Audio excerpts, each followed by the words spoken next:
নমস্কার বন্ধুরা, বঙ্গরান্না ইউটিউব চ্যানেলে আপনাদের সাদর আমন্ত্রণ জানাই। আজ আমি আপনাদের সাথে শেয়ার করব আটা বা ময়দা মাখা ও বেলার ঝামেলা ছাড়াই কত সহজে তুলতুলে নরম আলুর পরোটা বানিয়ে নেওয়া যায়। সকালের ব্রেকফাস্ট বা সন্ধ্যের জলখাবারে আপনারা এটা অনায়াসেই বাড়িতে বানিয়ে নিতে পারবেন। ছোট থেকে বড় সকলেই কিন্তু খুব পছন্দ করে খাবে। তো চলুন দেখে নেওয়া যাক এই রেসিপিটা। আলুর পরোটা বানাবার জন্য আমি এখানে আটার ব্যবহার করেছি। 1 কাপ পরিমাণ আটা আমি একটা বড় বাটিতে নিয়ে নিলাম। তার উপরে 1/4 টিস্পুন পরিমাণ জোয়ান দিয়ে দিলাম এবং স্বাদ অনুযায়ী লবণ দিয়ে দিলাম। এখন পরিমাণ মতো জল দিয়ে আমাকে আটার একটা মিশ্রণ বা গোলা বানাতে হবে।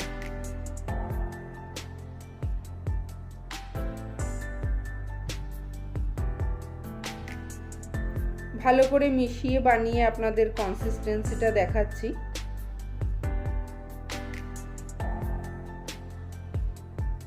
দেখুন, আমি পরিমাণ মতো জল দিয়ে ঠিক এই কনসিস্টেন্সির একটা গোলা বানিয়ে নিয়েছি। এটাকে ঢেকে আমি একটা সাইডে রেখে দেব। এখন আমি একটা প্লেটে সেদ্ধ আলু নিয়ে নিয়েছি। দুটো আলু দু টুকরো করে করে সেদ্ধ করে নিয়েছি এবং গ্রেটার দিয়ে সেদ্ধ আলুগুলো গ্রেট করে নিচ্ছি। হাতে করে স্ম্যাশ করলে কিন্তু অনেক সময় আলুগুলো ডেলা ডেলা থেকে যায়, সেটা ভালো লাগবে না। তাই জন্য আলুর যাতে কোনো লাম্প না থেকে যায় সেই জন্য একেবারে আমি সুন্দর করে গ্রেট করে নিলাম।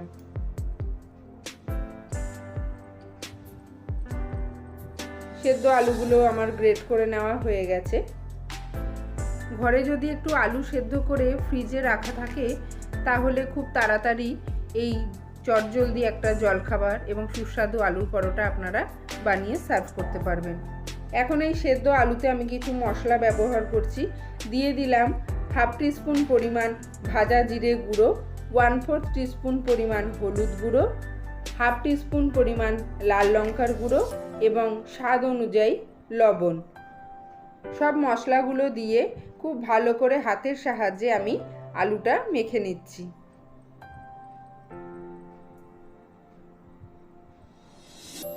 সিদ্ধ আলুটা আমি ভালো করে মেখে নিয়েছি।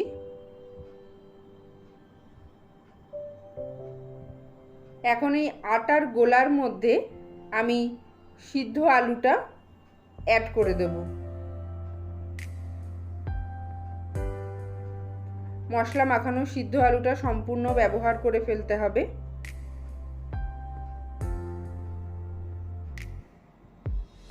ভালো করে আলু এবং আটার গোলা মিশিয়ে নিতে হবে যাতে কোথাও একটুও লাম্প না থাকে।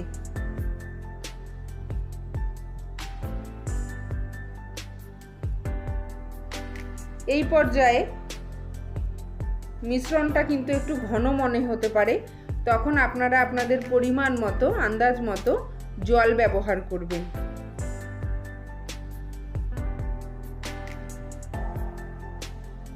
দেখুন, আমি অল্প অল্প জল ব্যবহার করে মিশ্রণটা বানিয়ে নিচ্ছি।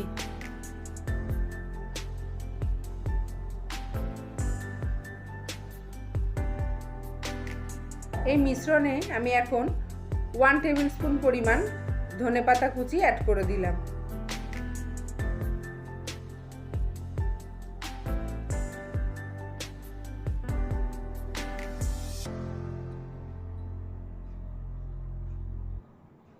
আর অ্যাড করে দিলাম 1 টেবিল স্পুন পরিমাণ রিফাইন অয়েল। সব কিছু দিয়ে খুব ভালো করে আবারও মিশিয়ে মাখিয়ে নিচ্ছি।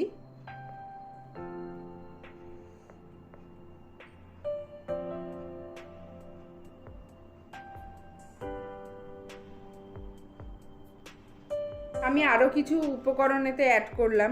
দিয়ে দিলাম সামান্য পরিমাণ কসৌরি মেথি, একটু রেড চিলি ফ্লেক্স অ্যাড করে দিলাম, আর দিচ্ছি ঝাল আমের আচারের তেল। এইগুলো দিলে আলুর পরোটা কিন্তু খুবই টেস্টি হয়, আপনারাও ব্যবহার করবেন। আর আমি কিন্তু এর কনসিস্টেন্সিটা আর একটু পাতলা করে নিয়েছি ও সামান্য পরিমাণ ময়দা অ্যাড করেছি, কেননা ময়দা তো ননস্টিকি, যাতে আটকে না যায় ভাজার সময়, সেজন্য কিছুটা পরিমাণ ময়দা আমি এতে কিন্তু ব্যবহার করে নিয়েছি। এখন একটা তাওয়াতেই কিছুটা রিফাইন অয়েল দিয়ে ভালো করে ব্রাশ করে নিয়েছি। ভালো করে গরম হয়ে যাওয়ার পর আমি গোলাটা ব্যবহার করে আলুর পরোটাটা বানিয়ে নিচ্ছি।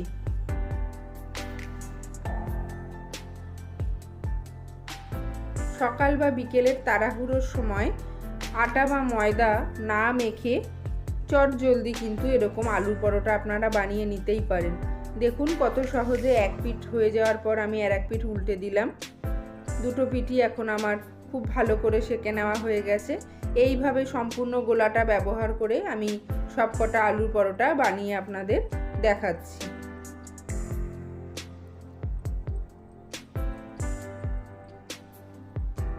কত সুন্দর কালার এসেছে দেখুন। একে একে আমি এরকম আরো কটা বানিয়ে নেব। সুস্বাদু এবং চটপটে তৈরি হয়ে যায় এই আলুর পরোটা।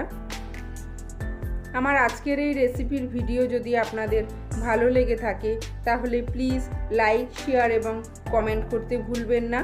আমার চ্যানেলের যারা নতুন বন্ধু তাদেরকে চ্যানেলটা সাবস্ক্রাইব করে নেওয়ার জন্য অনুরোধ জানাচ্ছি এবং আমার চ্যানেলের যারা পুরনো বন্ধু তাদেরকে সবসময় পাশে থেকে সহযোগিতা করার জন্য অনেক ধন্যবাদ জানাচ্ছি।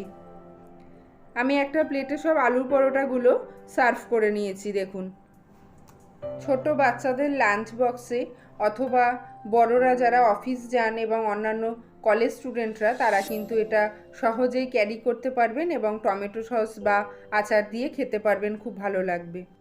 আজকের ভিডিওটা এখানেই শেষ করলাম। দেখা হবে পরের ভিডিওতে। সবাই ভালো থাকবেন। নমস্কার।